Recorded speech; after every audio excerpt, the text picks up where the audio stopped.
सभ्ये देवता अनुमोदन्तु सर्व संपत्ति सिद्धिया एतावता च अन्यतल्पय्य संपदं सभ्ये अनुमोदन्तु सर्व संपत्ति सिद्धिया दानं ददन्तु सद्दाय शीलं रक्षन्तु सर्वदा भावना वीरता होन्तु रक्षन्तु देवतावता सभ्ये बुद्धा बलपत्ता पच्चेकानञ्च अयं बलम् अरन्तानञ्च तेजेन रक्षं बन्धामि सर्वशो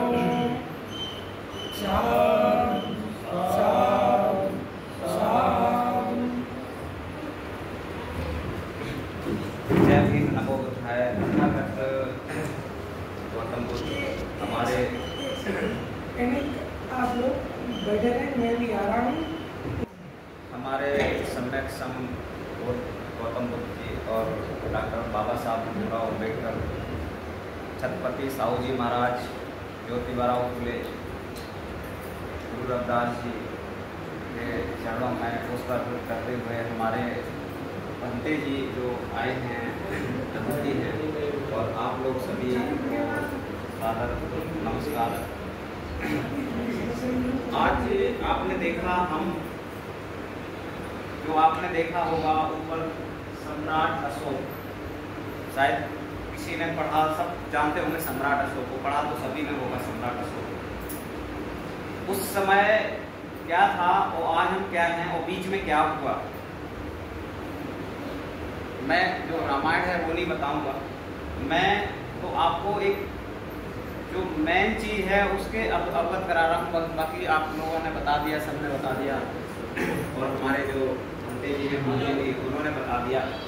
जो बीच में क्या हुआ और कैसे हुआ, क्यों हुआ, सबसे बड़ा विषय है। तो आगे और क्या होने वाला है जो हमारे बच्चों, हमारे समाज पे पता है ना, ये क्या है। आपने सोचा कहाँ कमी थी, कहाँ कमी थी, बहुत बड़ा विषय है ये। एक दिन नहीं, 2 दिन नहीं, 1000 नहीं, 3,000 वर्षों तक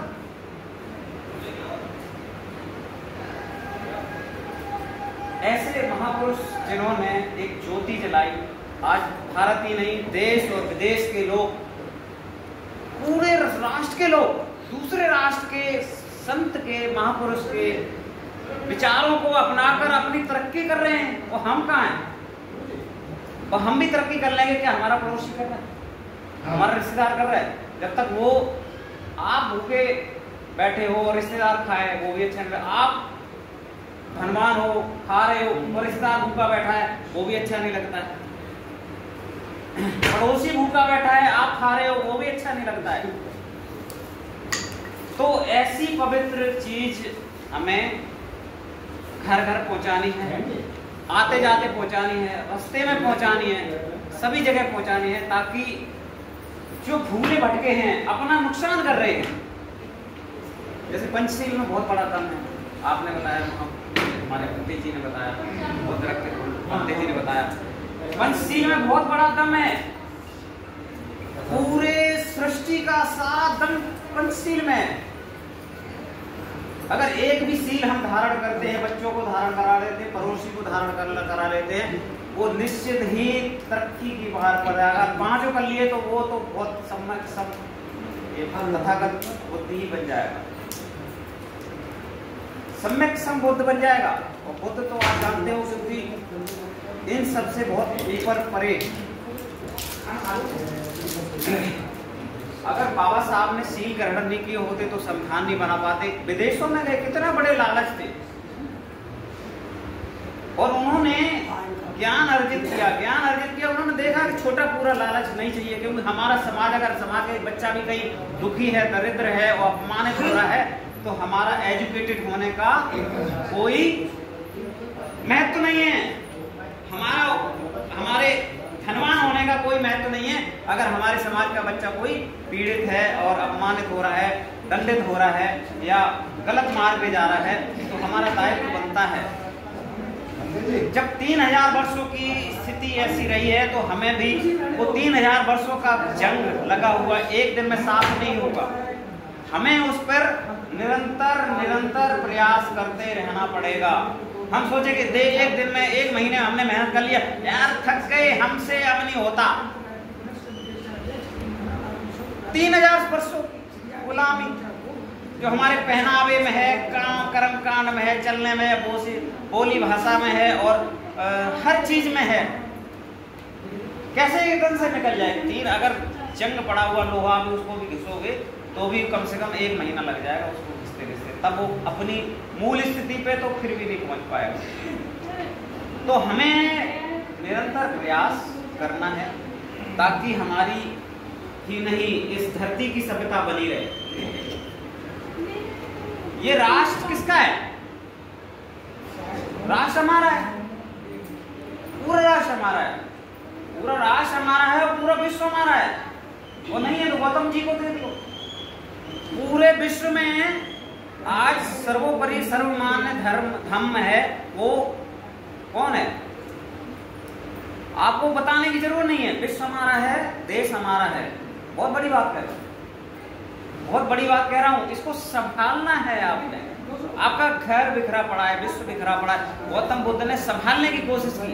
पहले उन्होंने क्या किया? सम्राट अशोक ने क्या किया था? लोगों के दिलों पे राज किया। कैसे किया?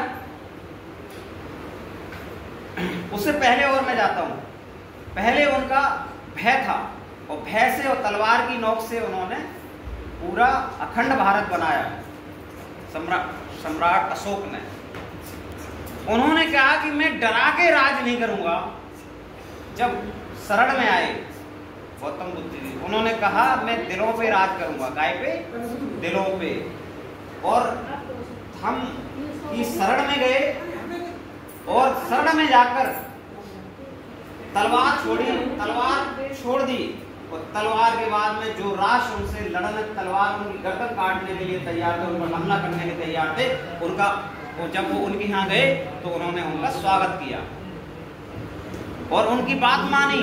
आज संपूर्ण राष्ट्र बात मान रहा है और इसीलिए चाइना, जापान जैसे लोग, थाईलैंड, मलेशिया जैसे लोग आज बुद्धमय हैं और तरक्की कर रहे हैं। इन्हीं की प्रेरणा लेकर बाबा साहब ने एक किताब में ही हमारी तकदीर बदल दी, एकदम से बदल दी। आप थोड़ा सा और मैं नजदीक आता हूँ। बाबा साहब के संविधान बन गया। जब तक साहब कांशीराम नहीं थे तब भी हम आजाद होके भी गुलाम थे। बहन कुमारी मायावती जी आई, कांशीराम जी ने पूरे भारत में भ्रमण किया और लोगों को घर घर जाके जगाने की कोशिश की, एकता बनाई, क्योंकि हम बटे थे और लोग हमें कूट रहे थे, लूट रहे थे, हर तरह से हमें अपमानित कर रहे थे। उन्होंने एक माला बनाई और माला बनाकर हम उत्तर प्रदेश में 4 बार शासक बन गए, सम्राट बन गए। फिर से हमने कहीं ना कहीं एक अंकुर, हमारा एक अंकुर, हमारे समाज का अंकुर उदय हुआ और हम वो अंकुर निकल के आए और जो विश्व की मानचित्र पर कहीं ना कहीं फिर भी हम चमकने लगे। लेकिन आज फिर हम टूटने लगे। क्यों? क्योंकि उनकी जो 3,000 साल पुरानी व्यवस्था वो फिर जागृत हुई, जिसने हमें दबा रखा था। आज वो 3,000 वर्ष पुरानी व्यवस्था फिर हमारे ऊपर हावी हो गई। जैसे तैसे हमने थोड़ा बहुत नींद खोली सोते हुए और फिर उन्होंने हमारे ऊपर मोटी मोटी चादरें, मोटी मोटी रजाइयां उड़ा दी। आज हम फिर बिखरने लगे। हर गली में जाओ एक संगठन, हर गली में जाओ एक संगठन। शिक्षित बनो, संगठित रहो। हमने बाबा साहब का फिर अपमान शुरू कर दिया और ये धम्म में ही 3 सार बताए हैं। बुद्धम शरणम गच्छामि, धम्मम शरणम गच्छामि और संघम शरणम गच्छामि। हमने बुद्ध को भी नहीं माना, बाबा साहब को नहीं माना और मान लिया किनको? जिन्होंने हम पर 3,000 वर्षों तक शासन किया, हमें गुलाम बनाया। आज मैं बहुत बड़ी बात कर रहा हूं आपसे, आज आपको गुलाम नहीं बनाएंगे। ये बहुत बड़ी बात है। गाय और भैंस में अंतर देखते हो? गाय घूम रही, भैंस कहीं घूमती दिखाई दे रही है आपको? कटरा कहीं घूमता हुआ, जो भैंसा होता है घूमता हुआ दिखाई दे रहा है? बकरा घूमता है, बैल घूम रहा है। बैल देवता है, नंदी में, और गाय माँ है। तुमसे तो 3000 वर्ष तक घृणा की गई है। पहले मशीनें नहीं थी, इसीलिए तुम्हें गुलाम बना लिया। खेत जोतने के लिए, कपड़े धोने के लिए, सफाई करने के लिए, मैला उठाने के लिए, काम कराने के लिए, जो भी बोझा ढोने के लिए। आज मशीनें, तुम्हारी जरूरत नहीं है। गुलाम नहीं बनाए जाओगे। बहुत बड़ी बात कह रहा हूँ। आज गुलाम नहीं बनाए जाओगे। आप सुन लो, मेरी बात खत्म हुई है, 1 मिनट और है बस, ठीक है। गुलाम नहीं बनाए जाओगे। उन्हीं मशीनों से भरकर समुद्र में मछलियों खिला दिए जाओगे। ये बहुत बड़ा वो है। हर चीज लोकतंत्र खत्म किया जा रहा है। अंबानी की जागीर फिर से शुरू की जा रही है। गुलामी तो हमारे समाज से छूटी ही नहीं है, और हमें गुलामी का हमारा पतन किया जा रहा है। गुलामी तो छोड़ो, हमारा पतन होना शुरू हो गया है। ये पतन को आपने सिर्फ, ये मंत्र है, शिक्षित बनो, संगठित रहो और संघर्ष करो। अगर इस मंत्र पे आज के बाद नहीं चले तो पतन निश्चित है। गुलाम तो हैं। आज SC ST बैकवर्ड और माइनॉरिटी बैकवर्ड को आपके रिजर्वेशन लागू होने के बाद भी संविधान में जो MP MLA बने हुए हैं SC ST बैकवर्ड के, वो अपने रिजर्वेशन की आवाज नहीं उठा रहे हैं। वो वहां गुलाम है और आप लोग यहाँ गुलाम, क्योंकि आपका हक, आपका देश का हिस्सा, आपकी मेहनत का हिस्सा नहीं मिल पा रहा है। लोगों के कारोबार चल रहे हैं, आप मेहनत कर रहे हो, आपकी मेहनत का हिस्सा नहीं मिल रहा है, तो आप आजाद नहीं हो। इसीलिए बाबा साहब गौतम बुद्ध की बात को अमल देना पड़ेगा। शिक्षित बनो, संगठित रहो, संघर्ष करो, अपने आप को खत्म करके संघ और संगठन, बड़े संगठन की राह पर चलना पड़ेगा। और जो आज आप देख रहे हो, इतना बड़ा संगठन हमारा, जो 4 बार उत्तर प्रदेश में हमारा हुक्मरान बन गए हैं, तो हम पूरे देश में भी बनने की तैयारी है। तो उसमें आपको जुड़कर सभी समाज को इकट्ठा करके, एकत्र करके, अपने आसपास की गिला शिकवा बुझा के, खत्म करके एक होना पड़ेगा। अब हम यहीं पे आप अपनी वाणी को विराम देते हैं। जय भीम, नमो बुद्धाय।